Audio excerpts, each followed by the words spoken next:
SIR special intensive revision, அதாவது சிறப்பு தீவிர திருத்தம். எஸ்ஐஆர் வேணுமா அப்படின்னு கேட்டால் கண்டிப்பாக வேணும். எதுக்காக வேணும் அப்படின்னு எல்லாருக்குள்ளேயும் ஒரு கொஸ்டின் வரும்.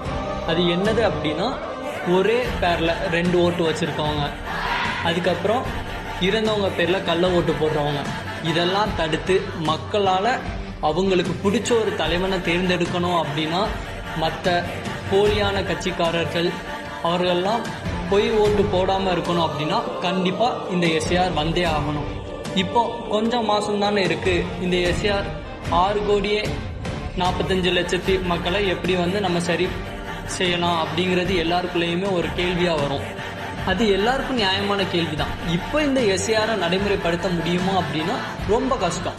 இப்போ 6,45,00,000 மக்களோட ஓட்டில் மேக்சிமம் ஒரு 50 லட்சம் 60 லட்சம் மக்களோட ஓட்டு விடுபட்டுரும். இதற்கு இந்த தேர்தல் ஆணையம் சரியான நேரத்தை ஒதுக்கி அதற்கான கால அவகாசம் கொடுத்து வரக்கூடிய தேர்தலை ஒத்தி வச்சு இந்த திருத்தத்தை நடைமுறைப்படுத்தினாங்க அப்படின்னா கண்டிப்பாக உண்மையான வாக்காளர் பட்டியலை இந்த தேர்தல் ஆணையம் வெளியிடலாம்.